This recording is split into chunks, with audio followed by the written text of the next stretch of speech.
I'm Kristen Woodward. I'm a professor of art at Albright College, and I'm here with Melanie Yazzie, a wonderful artist and printmaker who I've had the great pleasure of working with and admiring from afar. But this is the first time we're actually seeing each other live. So before we start our conversation today, there's a number of people that we would like to thank. So I want to welcome everyone that's attending today on behalf of the Freedman Gallery. Thank you for attending. I want to remind students that you'll need to participate in 2 polls, midpoint and at the end, to receive experience credit.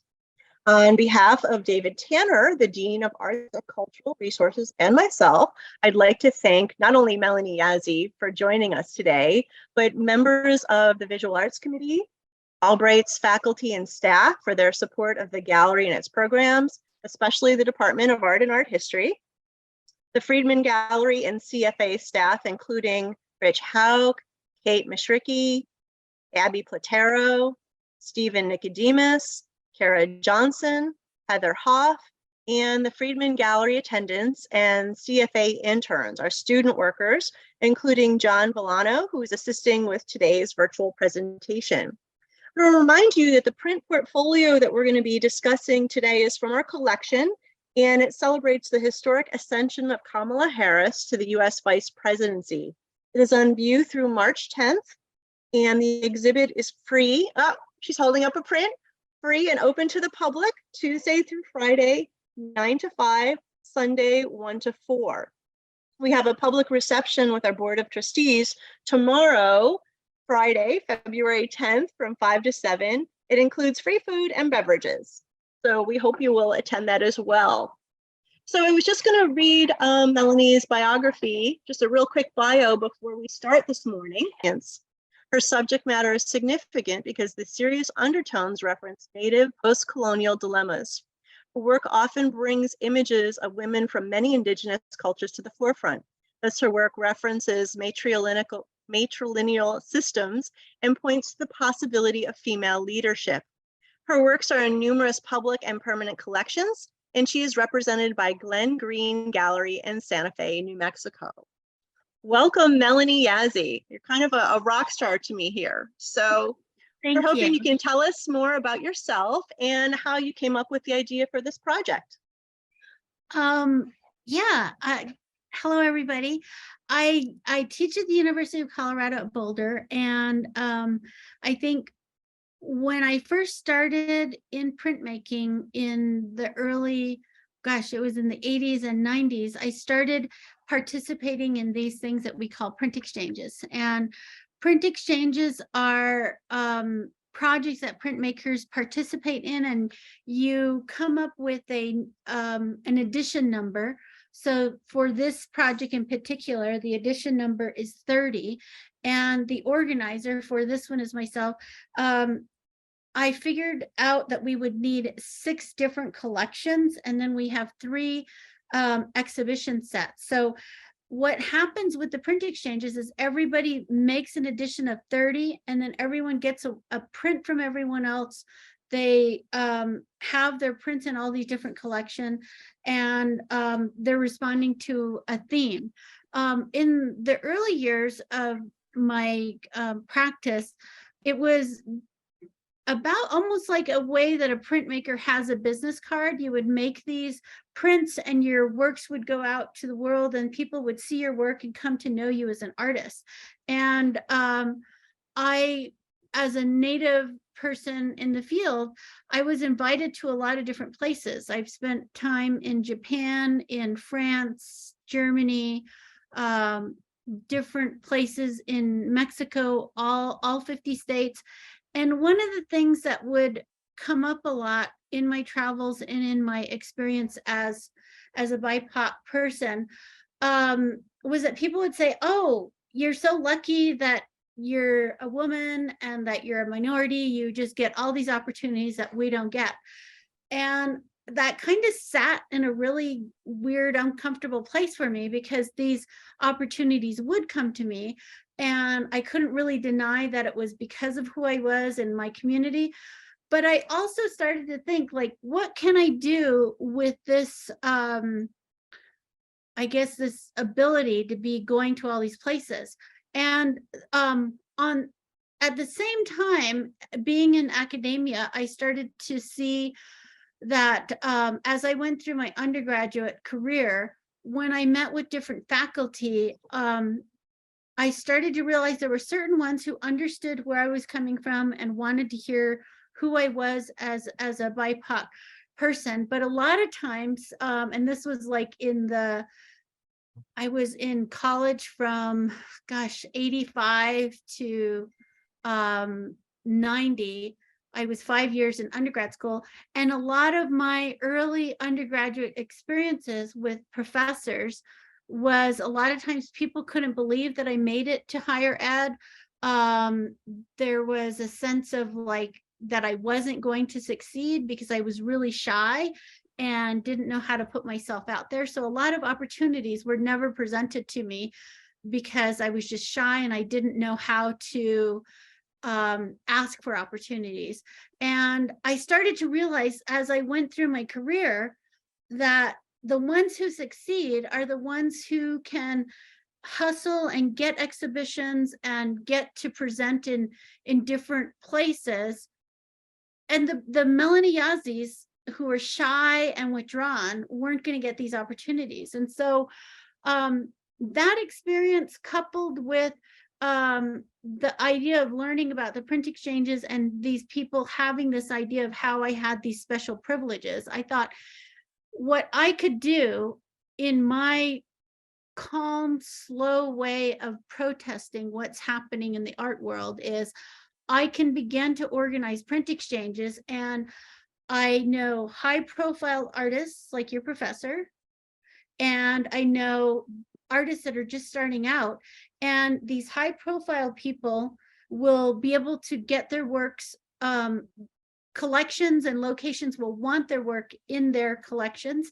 And then the younger artists who are not as well known, they get to piggyback in a sense with these other known artists. And I can put these projects in collections. For example, this current one that we're talking about, it's in your school collection, Albright College, Midwestern State University in Canton, New York, or no, in Wichita Falls, Texas, St. Lawrence University in Canton, New York, our collection, the University of Colorado at Boulder, the University of Iowa, which is one of the top printmaking programs in the country, the Artist Printmaker Research Collection, which is in the Museum of Texas Tech in Lubbock, Texas. And that type of ranking or level of collections that can happen for an artist who's just starting out, it's pretty much impossible.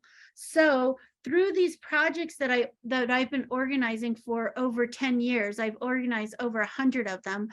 I've been able to build the portfolio, the exhibition record of all these beginning artists and established artists so that they can get out there and become known. And these younger artists who are getting exhibition records and their work into collections, they can actually compete now to apply for tenure track positions at research universities, at teaching institutions, because of the projects I put together. And so a lot of the time people say, oh, your work is fun and cute and you're really shy, and like, what are you doing to like really say something in the world? And I say to them, I organize these projects.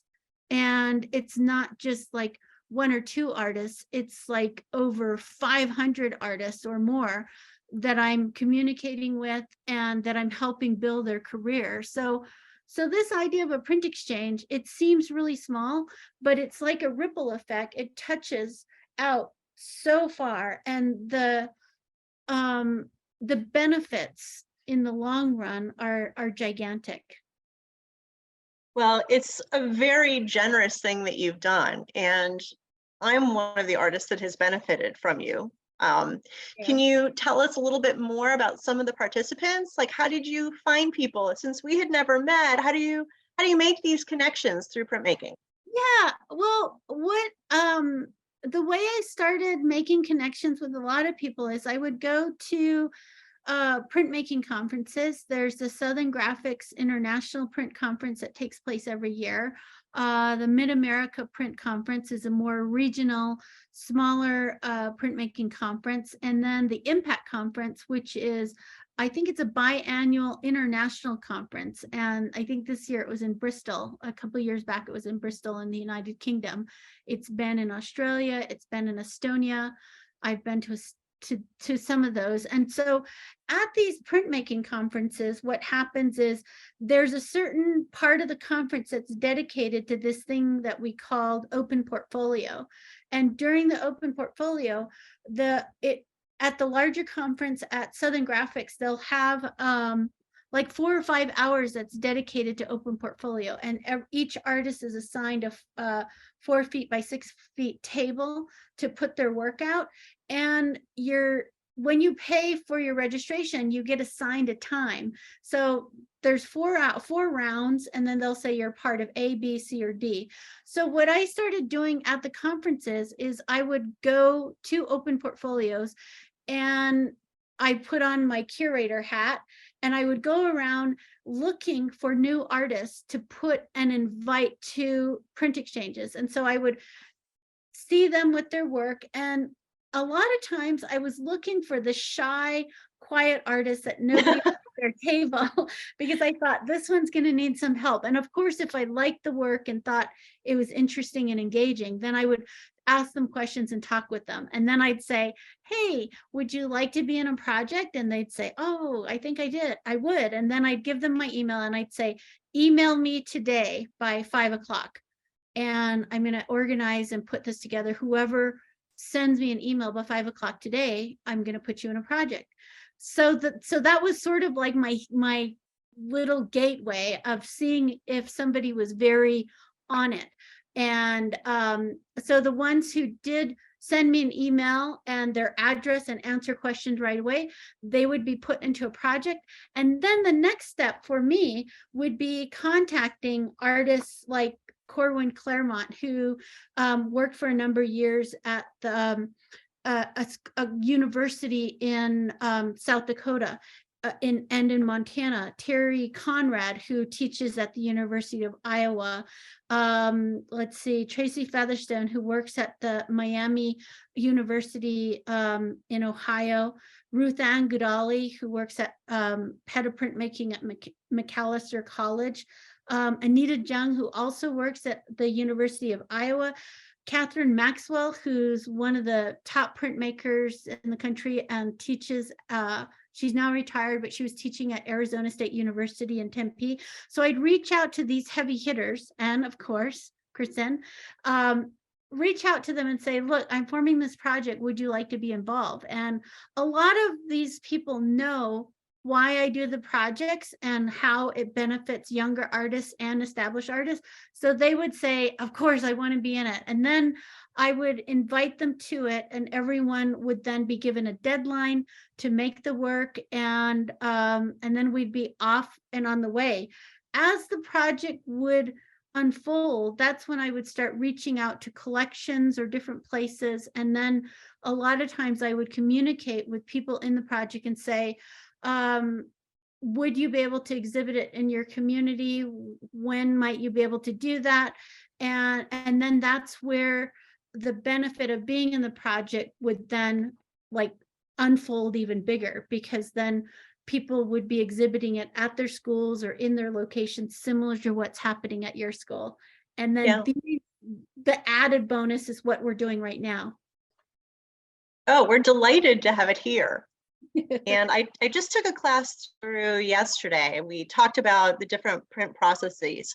So for those people who aren't familiar with printmaking, can you tell us what all these images have in common? These images all have in common the fact that they were made by printmakers using different handmade print processes.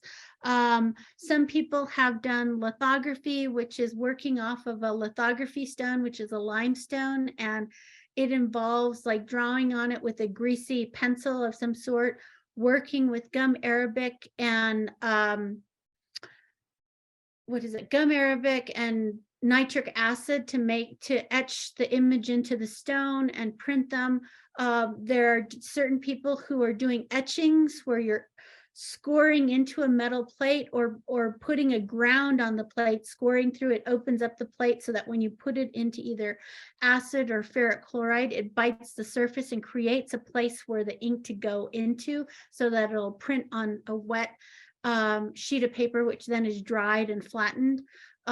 We've got relief prints where people are carving either linoleum or a piece of wood. It's like a wood carving, and then that's inked up. The top of it is inked, and then that gets transferred onto paper. And then there's screen printing. I think pretty much everyone has a tiny idea what screen printing is. So those are some of the processes that people are using in the project. And some of them are also, like, I know some of the pieces have other elements that are either glued on or sewn on to the print. So there's a little bit of mixed media happening with some of the works.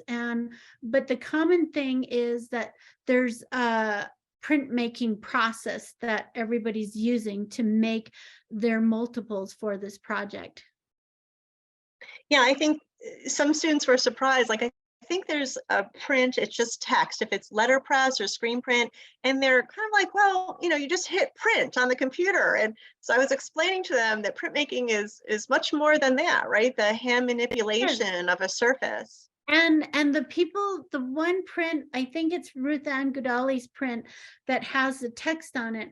She is putting together the letter blocks and then putting it into a specialized letter press, printing, and it's inking up each time to print out each of those things. And so a lot of times within the field of printmaking, I'm constantly educating people about what a print is, that it's not something that's just computer generated and printed out on paper, that people are literally inking up a surface and then sending it through a printmaking press and then cranking it. It's a lot of manual labor. And I'm currently on Fridays, I teach a non-majors class, and all the students started out with dry point, where they have to score with an etching needle into a plexiglass plate, then ink it, and then send it through a printing press. And then because the paper's wet, they have to put it into a drying system, and it has to stay in there a couple of days to make sure the paper stays flat. And a lot of students in that class, we had the finishing of a project last week, and they all thought they were just going to sign their prints and be done. But I told them, you have to curate the prints. And they said, what does that mean? I said, you need to go through and check to see where the fingerprints are, and you need to special eraser, you need to clean them up. I showed them how you could use some tape to lift up fibers very carefully to curate the print so that you have these beautiful prints that are signed in pencil. And the majority of the class thought they were going to be out of there in 15 minutes, because I said, just get your prints out. And then they had to take all the prints out of the drying systems, and that took about 45 minutes for a class of 15. And then it took another half hour for them to lay out all their prints and look at them. And then I taught them how to curate the prints.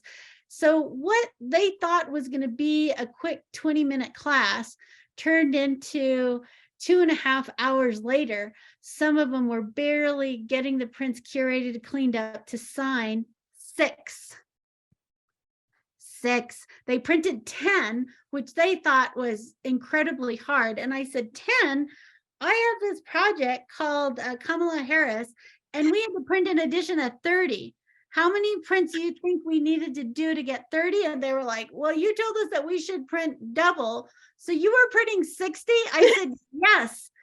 We're crazy, insane printmakers. To get the 30 for a print project, you usually will print double or at least 10 or 15 more. So when you see these prints that are in the exhibit, they're editions of 30, but to get the 30, you need to have extras just in case something messes up.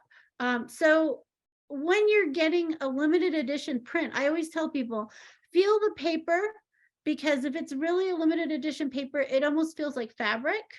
It has a beautiful smell of the ink that is being used. If it's an oil-based ink, if it's acrylic screen printing ink, it has a different surface to it. And these are all qualities that as printmakers and artists in the field, we look for these things. And so when you're getting a limited edition print, I always tell people, if it's under 100, that's a limited print. If it's under 50, that's even more special. And then with a lot of artists like your professor and myself, we do varied edition projects that all the pieces are one-of-a-kind pieces. So we will work back into the surface. Your professor, I know, does encaustic on some of the surfaces, which is a waxy surface that then makes it like it's one-of-a-kind art piece on paper. And that's, in my experience, that's the movement that's been happening in the past 15 years, 20 years with printmaking, is that we learn how to make an edition of prints, which is like a grouping of the same thing, but then we're all moving into the direction of making the works one-of-a-kind pieces, where then we draw our paint back into the surfaces to really make them this mixed media art piece on paper. Yeah, it's interesting in some ways as we delve deeper into technology. There's more of an interest in like a tactile handmade product as well.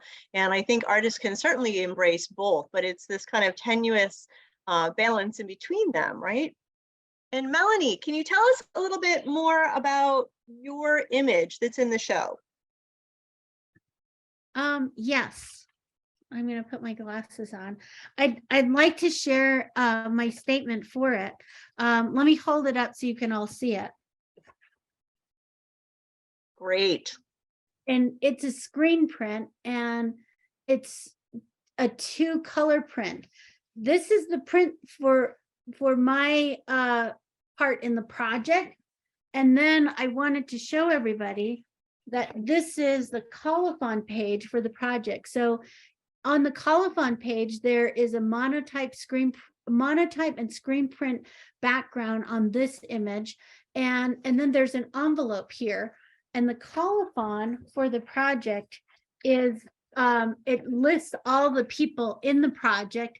And so you know who the people are, and it includes their name, their email, so that people can get in touch with each other if they want to. So you saw my image, and then what I do with a lot of my projects is I ask the artist to enclose like their name, the method that they use. So my title of my print is called We See. The medium, it says, is screen print. The year was 2021. The edition is 30. And this is what I wrote. All leaders have many aspects to how they will lead. Good and bad days come to everyone. We are witnessing so many new events in our lifetime. I believe that we all hope for more moments like this in the coming years. Change takes time. It's so hard to wait for the change to occur. We See is about the truth that there is a new vice president that so often seemed not possible in the past. And by that thing, I was reading this earlier, and I thought I didn't really specify. It didn't seem possible in the past that we would have a woman vice president, is what I left out of here. But I thought it's kind of assumed. And then it says someone must be the first person in a position like this, like this one, for a shift to take place in how we know things to be. I feel there is hope with what has happened. It opens the door to others in the future, others who hope to bring more change, others we have yet to know. I celebrate the coming changes, and with this new vice president, I see the things that are possible, such hope. And that's why the print is almost like a celebratory image. And in the background, you'll see all these stars, and the stars are different states that have been incorporated. So when you see the print in the exhibit, you'll see the name, and then you'll see there's map imagery in the name and in the stars. And then there is that comment there that we see. And it's all about just celebrating this moment. I think at times there's controversial things in in people that get into different positions. And I know when I was organizing the project and inviting people, there were different controversies that were coming up, and some people were like, well, I don't agree and I don't want to participate for this and that reason, and why are you doing this? And I said, I'm doing it because this is an important time in our history. It's the first woman vice president. Whether they're good, bad, or whatever, it's opening the door. And in the past, with everything that we've experienced in our lifetime, there's a first Black person, woman, Native American. Deb Holland is one of our first natives who's overseeing the BIA, Bureau of Indian Affairs, and that's never happened. And she's built this task force to focus on murdered and Indigenous women and people from our community, and all of those things never make it into the news. So, you know, despite who you support, it just is a marker, and that's what this project was about. I had organized another project before this that was honoring Ruth Bader Ginsburg, and it was funny. I had to sort of limit how many people were in that project because everybody wanted in. And then Kamala came along, and there were a lot, but then there was some controversy that came up, and then people were like, I don't know if I want to do this. And I said, it's okay.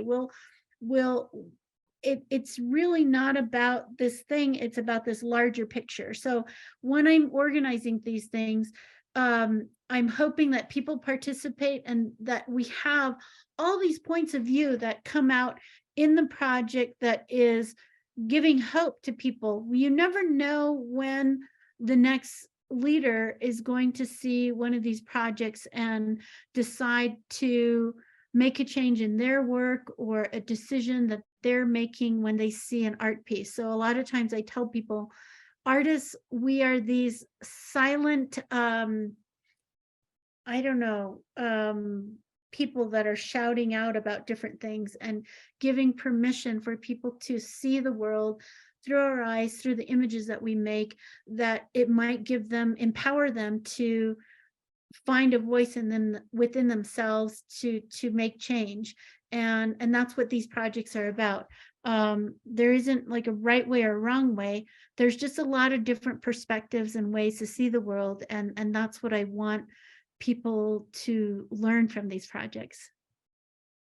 Yeah, I love seeing the variety of approaches. And, you know, being a participant myself, there's something incredibly exciting when it arrives in the mail. It's like Christmas. You get to open it up and you're like, oh, look what they did. Like, I never would have thought of it. Look what they did, right? So I'm wondering, when you saw that, when you finally got yours, and, you know, when they're all coming in from all over the country, I mean, did you think anymore?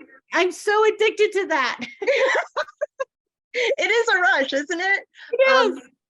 But I'm wondering if any of the prints or the prints as a whole made you think about Kamala Harris more broadly or expansively, or was there anything that was revealed to you about her in these prints? I think we talked about it before before we started this this Zoom, and I think you're going to ask a question, but I'm going to go there with that question. With the tuna melt? Yes. I hope JC is on the call right now, because JC asked me, you know, what's with the tuna melt? And I'm like, so let me question, so that you guys all can see it. This is the screen print, and I'll go up closer so you can see. It's a photo emulsion screen print, and there's a recipe of the tuna melt, and it's really strange and weird. And when you see it, you're just like, what does this have to do with the project? And this is what's beautiful about the project. So I'm going to read the statement. Summer Ventus is the artist who made that, and she is she works at, I'm trying to read her. Okay, she's an assistant professor of printmaking at California State University in Sacramento. And her statement about the tuna melt is awesome. So I'm going to share it with all of you. It says, in April of 2020, Virginia Senator Mark Warner posted a video of himself making a tuna melt. The now viral video shows Senator Warner piling enormous amounts of mayonnaise, undrained canned tuna, and cheese onto white bread. then heating it in a microwave. Mm. Many viewers of the video expressed their disapproval of Senator Warner's technique. Kamala Harris responded, "Mark, we need to talk. Please call your friend KDH." Love that. Then Senator Harris proceeded to make a video explaining to Warner how to actually make a tuna melt. The video is 10 minutes long, includes technical difficulties, humor, frustration, cooperation, and a good usable recipe. Although I did not encounter it until long after it was first made, this video exchange struck me as an encapsulation of many of the experiences of 2020 and of some of what Kamala Harris brings to the vice presidency. In the video, Harris and Warner, both Democrats, exchange good-natured jokes about the differences between California and Virginia, appealing to their respective constituents and highlighting some of the differences within their party. Warner has difficulties with his internet connection. Harris's husband holds the camera for her while she speaks. Although the awkwardness and false starts, Harris demonstrates her competence, her tolerance, the balance that she has between her professional and personal lives. I think it's beautiful. So that, I would say, for me, was just like really spectacular because it's so unexpected. It makes you think, you're thinking it has nothing to do with the project, and then it leads you onto the internet to find this video. You learn about Kamala Harris, you learn about how these two Democrats communicate with each other. You see that it's in 2020, which we all lived through this pandemic year, which was like crazy. And you learn how to make a tuna melt. It is. It's a metaphor for so many things, isn't it? It is. And Yeah. see, this is what these print exchanges do, is you see something like that, and then you have just amazing prints. I think there's a print by Andrew Polk, and it's this incredibly beautiful, realistic drawing of a tree. And he writes, Kamala, perceived as one of the others, Kamala is a tree with roots from different places, a tree that reaches out with branches that splinter the sky, the tree that fractures the ceiling. The sky is falling, and as it falls, new worlds emerge through the fissures. Shards are sprinkled like rainbow prisms, and leaves fall like the breadcrumbs for others to follow. Andrew Polk, 2021. It's beautiful. It's beautiful. Let me go run and grab the print so you can see it. Mm. Shebang. And what's the media there? That's a lithograph. It's all drawn on a lithostone, and it's meticulously drawn. I mean, it's like crazy, the detail. Yeah, I thought it was photographic. I thought it was a photo No, litho no, when no. I saw it in the gallery. He's insane, this Andy Polk. He draws like a crazy man. It's Wow. like, it's incredible. But again, this is what happens with the project, is we get these amazing artists that, you know, you wouldn't hope to be able to get a print by Andy Polk by yourself. And then you participate in this print exchange and you get these amazing masterpieces. I'm trying to reach for the colophon, but there's amazing artists in this project, and I would encourage people, when you go to the exhibition, to Google and look up some of the people, send them an email and say, hey, I saw your print at this place. Can you tell me more about it? I tell all my young artist students, like, go to the exhibition, look at the prints, contact the artist, begin your network of mentors and people that you can call your printmaking family, your art family. Because a lot of times in the arts, people are thinking they're in art school and they're just going through doing assignments and doing projects that are trying to get like an A. And my students in my class always say, I want to get an A, like, Professor Yazzie, what do I need to do to get an A? And I said, wow, you could do the project and do it well. That'll that'll get you an A. But if you really want to be a stellar student, you could look at the portfolio that we have in the hall and contact 7 of the artists that are in the project and get to know them. And I know all of them personally. So when you do that, they'll probably send me a text or an email and say, so-and-so reached out to me. I said, when that happens, that is like gigantic bonus points. And people always say, what do I say to them? I say to my students, you can say, I love your print. How did you draw that tree? Why did you make that recipe with the tuna melt? What process did you use? Where did you go to undergrad school? Who was your favorite teacher? Like, just ask them questions. And they are human beings. And I always tell people, I only include nice people in my projects. Because I want students and artists to interact with each other. So if I ever invite an artist to a project and they say to me, who else is in it? Like, my work is really important and I want to make sure that there are important people in this thing and where is it going to go?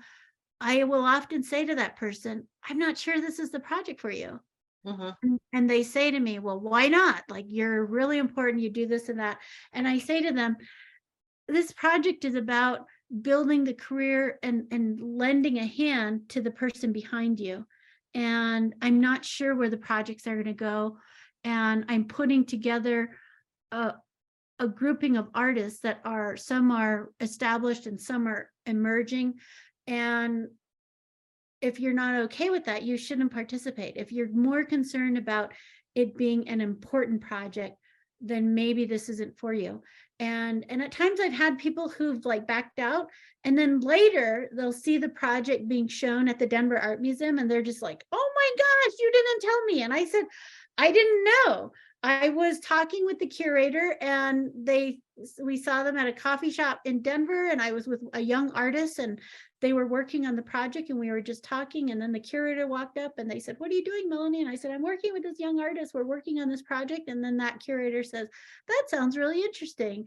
So do you have a set for, like, what are you doing with the collection sets? And I'll say, oh, well, I have some and we're looking for a collection. So would you like to show it? And then the person at the Denver Art Museum will say, yeah, we'd love to have a set, and send us information. I send it. Then all of a sudden, what was going to be just an exhibition set or going to a certain place, it's at the Denver Art Museum. And it's not just up for a month or a couple of weeks. The one that went in there, the last one, big one, was Varied Voices, and it was up for a whole year. Wow. It was like, people were amazed. And so you never know when these projects are going to be in different places. And I'm so honored that it's at your school and that we can have this conversation today, and that some of you can come to just learn a tiny bit about printmaking and see how much work goes into it, and what a beautiful art community we have in connecting with each other. And you don't have to be a printmaker to connect with these people. Like, Google them, send them an email. We love it. As artists, we love communicating with people about our work. Just I love that. I didn't know that about your process. And I love hearing you talk about the power of those relationships and being open to things, to not know where it's going to lead. Exactly. I think so often we tend to just be on our phones, like talk to the person that's next to you. You might make some kind of connection, but it takes a little bit of a risk to do that, right? It's easier to just stay on our phones. So it's great. very true.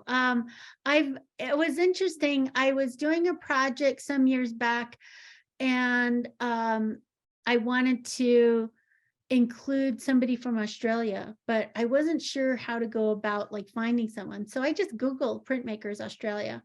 I found a couple of printmakers, and I sent an email, invited them to a project. One of them responded, the others didn't, but the one participated in the project. And then she said, I'm going to see if I can exhibit the project at my school. And I was like, that's great, you should do it. So then she exhibited at her school. And then like about 7 or 8 months later, the director of the school contacted me, and he said, I'm coming to the US and I would love to meet you. And I know you're going to have that print portfolio on exhibit at your school. And I said, it's a really small exhibition of this project about animals. You're going to come from Australia? And he said, yes. and I said, well, of course, like you can come, but I don't want you to think like it's some fancy exhibition. But I would love to have you, and you could come talk to my class. And so he came over and we hit it off. And I ended up taking him to the Navajo reservation in Arizona. And he was doing a lot of work with Aborigines in Australia, and he wanted to know more about Indigenous ways. And then I gave him a bunch of quizzes to make sure he wasn't just like a wannabe crazy person. And, and he was really awesome. He was on it, respectful of community and culture, and not like, oh, I need to be Native. He was like really clear. And I said, okay, I'm going to take you down and see a Native American community where I come from. So we went down there, and then we came back, and then he said, you know, this is really great. I was really hoping for all of this and that you would be the way you are. He said, I thought that's what you were like. I also came because I want you to come to Australia. Okay, yes. So I ended up going to Australia. I spent 3 or 4 weeks there. I met a lot of his Aborigine students. We did projects there. And then I organized another print exchange, and we've been having projects go back and forth between Colorado and Australia for the past 7, 8 years now. Oh, wow. That's amazing. Oh, that's amazing. That just came from me Googling artists in Australia, that project leading to the director, then the director. Like, it's amazing how all these things happen. And I always tell people, because I run into people and they say, wow, Yazzie, you're such a little schmoozer. And I'm like, I'm not schmoozing. I'm just being me. Like, I like food, I like coffee, I like hanging out, I love making work. And I like to be with approachable, nice people. And somehow I tell people, when you're nice and when you're hanging out with people and you're being genuine, it attracts other people who want that. Right. And it attracts invitations and projects and different things. So that's my big message to people, is reach out. Don't be afraid. Ask questions, talk with people, get to know people, ask people to be a mentor, and broaden your art family and community, your network of support. You begin to build it, and don't wait for a class assignment, because if you're just doing the class assignments, it only gets you so far. And as an artist, we need to be reaching out. We need to go to openings. We need to meet artists. We need to talk about things. We need to participate in podcasts and conferences and open portfolios. All of those things are what make you an artist. And it's just every day you're taking little steps to become known and to get to know people. And just believe in yourself. That is awesome. And David Tanner, who again is typing in the Q&A, that we are honored to have both of these amazing portfolios that you organize, including the RBG one that we showcased in the fall, and the one, of course, to celebrate Kamala Harris and her ascension as Vice President of the US, that's up in the gallery now. He's saying, we can't wait to see your sculptures, prints, paintings, and more in a solo show in the Freedman Main Gallery in spring 2025. So that's out of the bag that we're going to have you showcase even bigger in 2025. Wonderful. So excited about that. Yeah. So I know you answered a lot of questions. If students still have some questions in the chat, I'm afraid you've opened the door now that they might email you. That's totally fine. Yeah. It's really amazing. I'm fascinated by the different approaches and the fact that you're so prolific. I mean, we can see behind you, you've got a lot of other projects going on. And no, so it's there's, crazy. a lot of hand stenciled processes. And yep, I am constantly making and creating. I think early in my career, I was really much slower, and different opportunities would come up, and then I would foolishly say, oh, I'm not ready. Give me, I'll come see you in a month or so. Then I go see them in a month or so, and they'd be like, oh, we've moved on and we have other people. So I now realize that those opportunities for exhibiting or participating in things, when they come, I've learned to just say yes and make the work and have like a ton of work ready to go at any moment, because when you're building your career as an artist, it's about getting those exhibitions. It's about getting into different projects. And, you know, a lot of places don't have time to wait for you to create your one masterpiece. When you're in the field, making your living as an artist, and if you're working at a Research One university, your raises and your ability to keep your job as an artist is to build that resume and to become known. So you're constantly like working. Mhm. Excellent. So we have a comment that's in the chat that says, not a question, but I admire how you mentioned, even though you were a shy person, amazing things happen to you. So that's nice. Thank you. We have a question. When did you first start in art? Did you have a genre that was specific, or did you work with a different genre? Why did you change it? I guess they're interested in process and maybe the subject matter, how that's evolved. I was first drawn to printmaking because I love the feeling of hand, like paper. 100% rag paper just feels like fabric, and then when the ink is on it, oil-based ink is where I started. I just love the smell of that, and I was amazed at how you could make multiples, and I was drawn into that. And then for some reason I had this idea that painting and drawing was like a certain thing, and I didn't really get it. And then I realized like everyone can paint and draw, and you just have to do it. And so I merged from printmaking into painting and drawing, into ceramic work, into all kinds of things. And I realized that the process to get into those things is to jump in and just start doing it. And the more that you do, the more that you learn about it. So don't be afraid, everybody. Like, just begin to learn stuff, and it'll guide you. It's great advice. I think I still need that advice too at my age.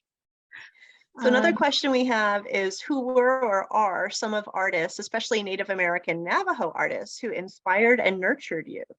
Oh my gosh. Well, I think the first artist that I have to state, and it's emotional because it's like my grandparents. My grandmother, Thelma Baldwin, was a traditional Navajo weaver. My grandfather, he didn't call himself an artist. He was more a farmer and a sheep herder, but he would find different things to make fences and like put things together, repurposing like Coca-Cola signs to make a sign for a shed door. And I think it was both of them. In like, my grandfather would find these things to make useful things at home, and it taught me from a very early age that you can use things around you to create necessary things, and materials, and how you use things that are discarded for certain things, it's valuable. And my grandmother, watching her do her weaving, it taught me about how the sheep we raise, when she would shear the wool off to create the yarn and then dye it with vegetable dyes, and the time that we'd give her when she would be weaving, it was like, be quiet, don't bother her. That was her studio time. And so through watching both of them create and be in the world, it really showed me and helped me understand studio time, respect for materials, respect for making, and how valuable it is when you put your heart and soul into something, and it's important to you. That really has carried me through to this present day. Other Navajo artists out in the field that I look to are people, oh my gosh, well, poet Sherwin Bitsui is an amazing Navajo writer that I love to look towards. Glory Tachitni Kampoy is a printmaker who lives in Tucson, Arizona. Other artists that aren't Navajo that have inspired me hugely are Jean Quick-to-See Smith. She's like off the charts amazing, and has been someone I admire and a mentor of mine. Her son, Neil Ambrose Smith, photographers like Larry McNeil, who's Tlingit from Alaska, and Hulea Sinigini is another Navajo photographer. She teaches at the University of California at Davis. Her work is amazing. She I don't know, she runs the Carl Gorman Gallery out there, and her partner Veronica have hosted a lot of the print exhibits over the years. I could go on and on. There's tons of artists. They're amazing. This has been fantastic. So we just have a couple more minutes. I think I'm just going to let you have the last word, and you've given us some wonderful direction in terms of how to look at the show and how to think about interacting with other artists. Any other bits of advice or things that we should consider when we look at the print portfolio?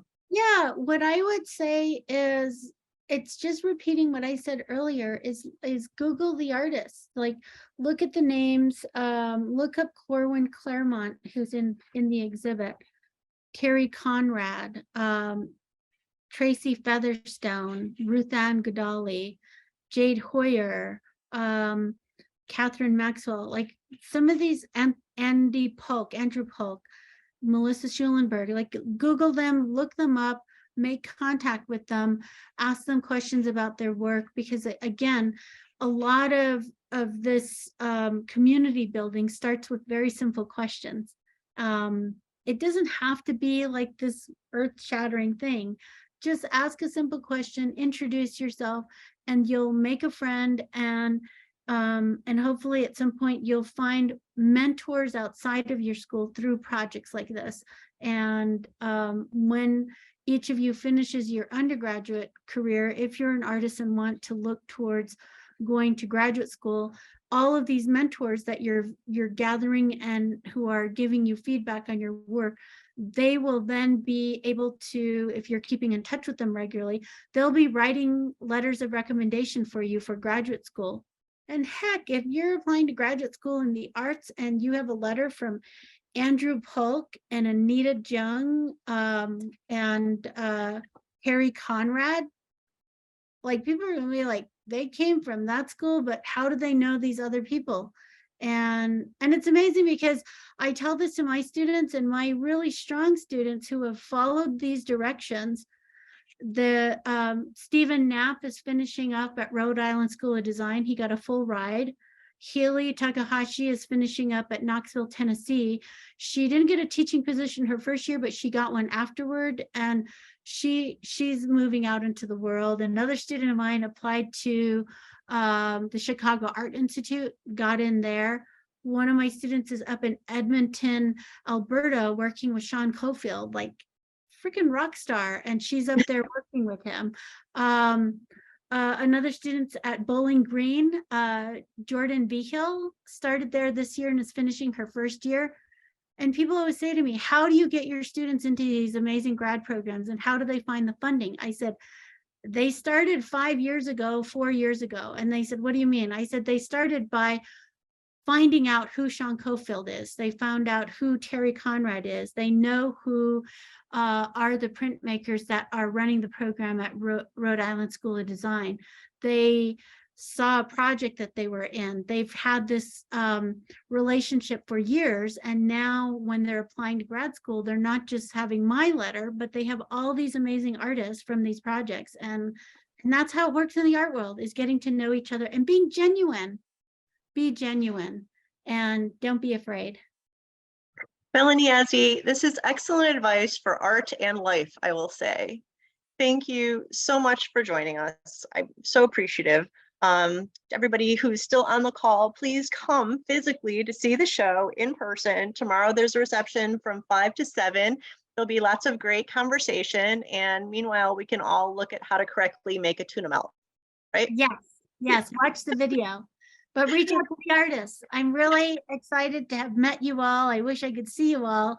And I have hope for all of you. Excellent. Thank you, Melanie. Stay in touch.